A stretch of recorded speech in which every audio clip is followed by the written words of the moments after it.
Uh, Welcome, dear students. Today our topic is rules for stability of resonating structures. कि resonating structures की stability कैसे हम decide कर पाएंगे if you have been given with the number of resonating structures, तो उन structures में से कौन सा resonating structure सबसे ज़्यादा stable होगा या उन structures में कौन सा सब structure सबसे ज़्यादा contribute करेगा towards the resonance. सो कुछ रूल्स हम आपको दो चार रूल्स बताएंगे इसके लिए so that you can anywhere in any computer examination whatever the examination में be you can calculate the stability. So ये जो रूल्स है दो चार रूल्स जो है इनको आपने सबसे खास बात जो इनके बारे में आपको याद रखनी है, इनको आपने सीक्वेंस में यूज करना है. मतलब जो रूल आप यहाँ पहले देखोगे उसको while deciding the resonating stability of the resonating structure you have to apply them in sequence. पहले वो रूल जो पहले मैं लिखा रहा हूं, फिर सेकंड, फिर थर्ड, फिर fourth and so for and so on.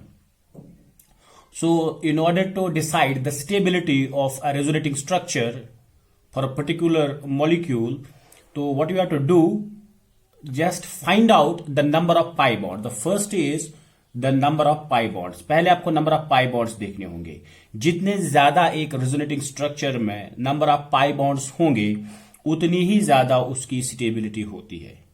More the number of pi bonds more is the stability of that resonating structure.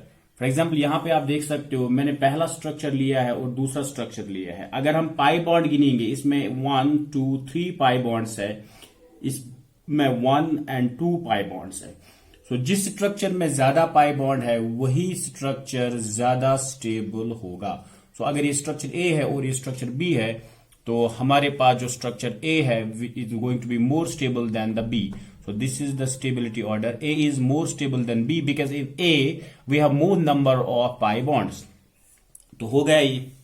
अगर अब किसी स्ट्रक्चर में number of pi bonds equal होंगे तो उसकी स्टेबिलिटी के लिए क्या करेंगे. तो सेकेंड रूल फॉलोज कि अगर आपके पास न्यूट्रल रेजोनेटिंग स्ट्रक्चर होगा वो ज्यादा स्टेबल होता है देन द चार्जेड वंस जिन पे पॉजिटिव या नेगेटिव चार्ज होगी if the number of pi bonds being equal. अब यहां देखेंगे पहला स्ट्रक्चर ऑफ, इसमें हमने फिनॉल लिया हुआ है, 1 2 3 पाई बॉन्ड है. उसका रेजोनेटिंग स्ट्रक्चर है उसमें भी 1 2 3 पाई बॉन्ड है. Both the structures both A and B have the same number of pi bonds. Now how to calculate. अब आपको क्या देखना पड़ेगा, यहां पे ये जो पहला स्ट्रक्चर है ए स्ट्रक्चर है इसमें कोई भी चार्ज नहीं है सो इट इज न्यूट्रल. लेकिन दूसरे में पॉजिटिव और नेगेटिव चार्ज का सेपरेशन हो चुका है, पॉजिटिव और नेगेटिव चार्ज मौजूद है.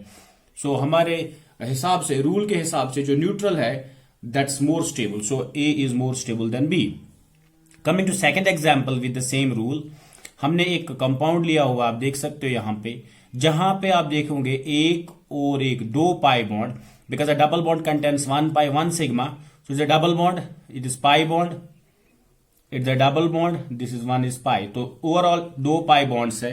पर यहां देखेंगे यहां पे ट्रिपल बॉन्ड है, ट्रिपल बॉन्ड में 2 पाई होते हैं 1 सिग्मा, तो यहां 2 पाई है, यहां भी 2 पाई बॉन्ड्स है. अब देखो यहां पे कोई चार्ज नहीं, सेपरेशन नहीं, यहां पे चार्ज सेपरेशन है. इसका मतलब है जहां पे चार्ज सेपरेशन नहीं होता वो न्यूट्रल है. Neutral is more stable than the charge one. I hope it's clear. Coming to the third rule, अब अगर चार्ज भी है नंबर ऑफ पाई बॉन्ड्स भी इक्वल है तो हमें डिसाइड करना पड़े कि कौन सा ज्यादा स्टेबल स्ट्रक्चर है. देन वो वाला रेजोनेटिंग स्ट्रक्चर जहां पे नेगेटिव चार्ज होगी on more electronegative atom and positive charge होगी ऑन लेस इलेक्ट्रोनेगेटिव एटम, तो वो वाला ज्यादा स्टेबल है एज कंपेयर टू अगर आपकी नेगेटिव चार्ज होगी लेस इलेक्ट्रोनेगेटिव एटम पे और पॉजिटिव चार्ज होगी मोर इलेक्ट्रोनेगेटिव एटम पे. तो एग्जांपल के थ्रू, तो resonating structures having negative charge on more electronegative atom and positive charge on less electronegative atom और more stable than the vice versa. देखो यहां पे मेरा एक स्ट्रक्चर है ए जिसमें नेगेटिव चार्ज है कार्बन पे, उसका रेजोनेटिंग स्ट्रक्चर बना के दिया है, उस पे नेगेटिव चार्ज है ऑक्सीजन पे and we know oxygen is more electronegative than carbon.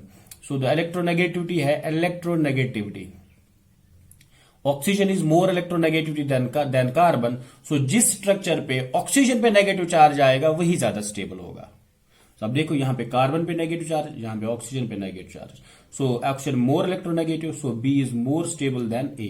Then one more example for the same rule, ये एक स्ट्रक्चर है जहां पे ऑक्सीजन पे पॉजिटिव चार्ज है, इसका रेजोनेटिंग स्ट्रक्चर जहां पे नाइट्रोजन पे पॉजिटिव चार्ज है। सो यहां पे भी हमें पता है oxygen being more electronegative then nitrogen, इसीलिए अगर ऑक्सीजन पे इलेक्ट्रोनेगेटिव एटम पे ही नेगेटिव चार्ज रहेगी तो ठीक है, या उस पे पॉजिटिव चार्ज नहीं आना चाहिए। तो पॉजिटिव चार्ज आना चाहिए कहां पे, जो मोर इलेक्ट्रोपॉजिटिव हो या जो लेस इलेक्ट्रोनेगेटिव हो, तो वो है नाइट्रोजन।